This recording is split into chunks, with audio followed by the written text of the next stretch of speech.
The animal that kills the most humans per year doesn't have fangs, doesn't roar, and fits on the tip of your finger. A buzz in your ear, an almost invisible bite, and suddenly, high fever, body aches, dizziness, hospitalization. Nature loves irony.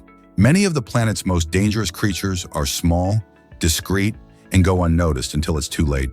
Today, we're going to cross forests, swamps, backyards, and even streams to find 10 of these tiny nightmares, understand why they're so feared, and how to avoid crossing paths with them.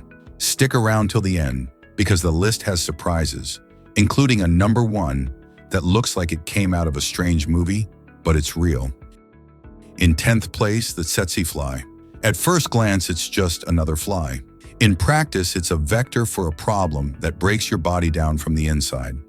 The parasite Trypanosoma brucei, which causes African trypanosomiasis, better known as sleeping sickness. It feeds on blood and is common in parts of sub-Saharan Africa. The bite may seem trivial, but the danger is sneaky. The symptoms show up gradually and can be confusing. High fever, headaches, malaise, and sleep changes that slide into a deep torpor. Because the parasite affects the nervous system, treatment is complex, lengthy, and expensive, and delaying diagnosis greatly increases the risk. That's the Tsetse's punch. While you think it's just fatigue or sleep debt, the disease is taking hold. Avoiding high-incidence areas, wearing light-colored clothing and repellent, and staying alert to early signs can make all the difference. In 9th place, mosquitoes. And here's the big irony. It's hard to find someone who's never been stung, and many people underestimate the danger. But worldwide, it's estimated that hundreds of thousands of people die from diseases spread by different species. Those in the Anopheles genus spread malaria, caused by a protozoan in the Plasmodium genus, while Aedes can transmit dengue, chikungunya, Zika, and yellow fever. There are more than 3,500 cataloged species and a global presence that ranges from urban areas to forests, from your backyard to inside homes. The mosquito seems insignificant, but every bite can be a flying syringe. Window screens, eliminating standing water, repellent, and appropriate clothing aren't fussiness. They're barriers between you and an invisible arsenal of pathogens. 8th place takes us to an old acquaintance in Brazil, the lavape ant, also called the fire ant. Shiny brown, aggressive, and efficient, it defends the nest like a disciplined army. The problem isn't one little sting. When you step on a mound, they swarm up your feet and attack all at once. The stinger injects venom that burns like embers. The sting is intense, the skin gets irritated, and sensitive people can have more serious reactions. In the Amazon and many other regions of the country, running into them is only a matter of time. The trick is recognizing and avoiding the mounds, not disturbing soil without gloves, and if you have to cross infested areas, wearing closed-toe shoes and long pants. With lavape, the best strategy is distance. In 7th, a villain that looks cute until you learn how it reproduces, the Botfly from the Oestridae family, known for causing mysis. Instead of landing and laying discreetly, it often uses other insects as a taxi to carry its eggs to the skin of mammals, including humans. When the larvae hatch, they penetrate the skin and start feeding there, causing intense itching, pain, and lesions that can get infected if you poke at them. The most unsettling report, in more advanced stages, you can feel the larva moving under your skin. Proper removal in a healthcare setting is essential to avoid leaving any part behind. It's the classic case of danger hiding where you least expect it, literally under the skin. 6th place is scary for its size and reputation. The Vespa mandarinia, also called the Asian giant hornet, reaching up to 5 centimeters with powerful mandibles and aggressive nest defense behavior. It's the terror of bees. It even decapitates them to get at honey and larvae. The venom is a potent cocktail with components that can cause extreme pain, local tissue death, and systemic effects. And because the stinger doesn't detach, the same hornet can sting repeatedly, injecting even more venom. In multiple attacks, especially in allergic people or with massive exposure, the outcome can be tragic.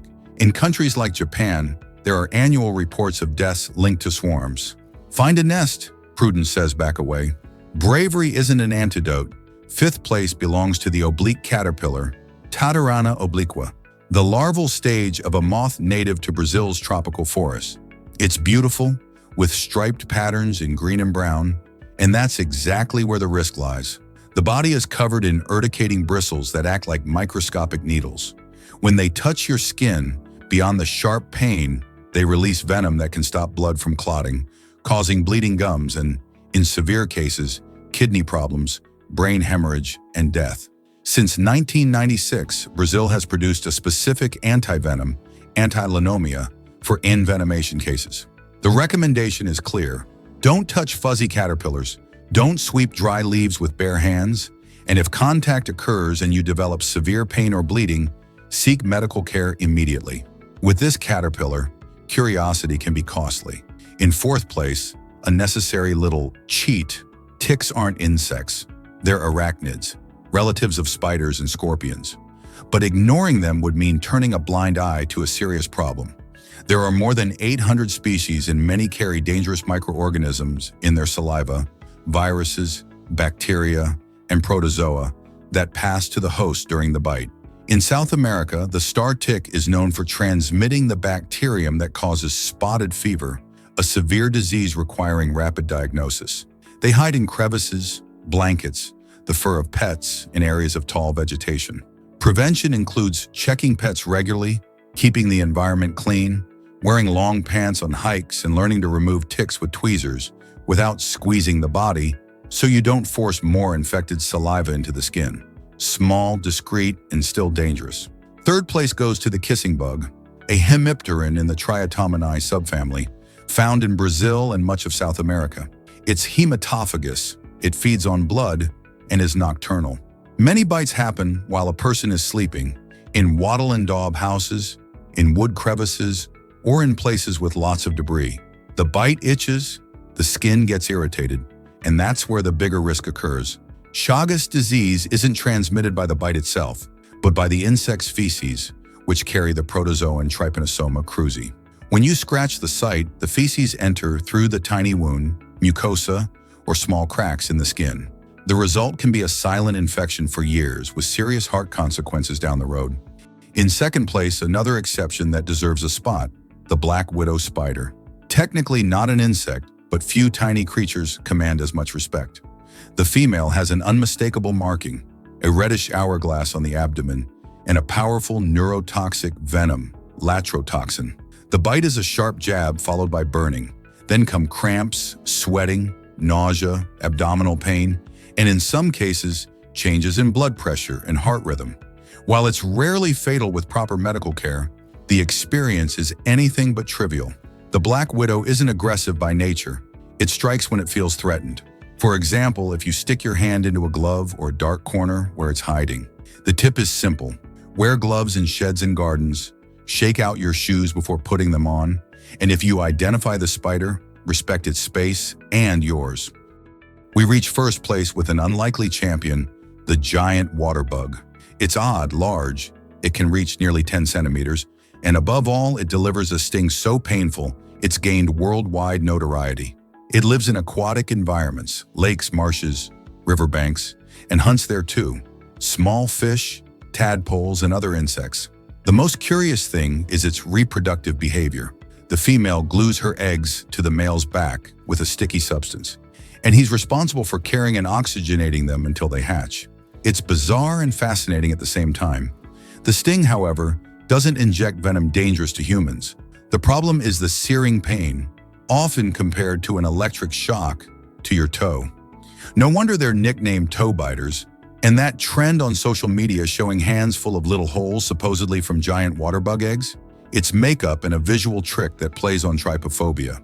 With the real bug, what you get is a sting you definitely won't want to test. Looking at this list shows that size, looks, and misleading reputation say little about real risk. The Tsetse fly seems ordinary but can dim your brain like a light switch fading out. The mosquito, so common it blends into the summer soundscape, can carry diseases that paralyze entire cities. The lavapae ant teaches that strength lies in coordinated attack. The giant hornet reminds us that multiple hits exploit any lapse. The striped and pretty caterpillar proves beauty can be a trap. The kissing bug shows how disease can be transmitted in the automatic act of scratching your skin. Ticks and black widows reinforce that behind fear, there's almost always a simple prevention manual: attention, protection, and respect for each species' habitat. And the giant water bug, with its egg backpack, closes things out, showing that nature has solutions as strange as they are efficient, and that intense pain doesn't need venom to be memorable. In the end, the golden rule is the same for all. Information and prudence save lives. If you're in wooded areas, wear closed-toe shoes, high socks, and tuck your pants into your boots. Check your body after hikes. Don't touch fuzzy caterpillars. Keep the yard clean, free of debris and standing water. Protect your pets and watch for day-to-day warning signs. With a few habits, you turn dangerous encounters into stories that never happened. And that's the best outcome possible. Now tell me, which of these little villains surprised you the most? Have you ever had a hair-raising run-in with any of them? Drop it in the comments. And if this content helped you, consider liking, sharing, and subscribing. That way we can keep traveling through this less obvious side of nature, where danger fits into the silence of a sting, and curiosity is the best repellent against ignorance. Thanks for watching, and see you next time.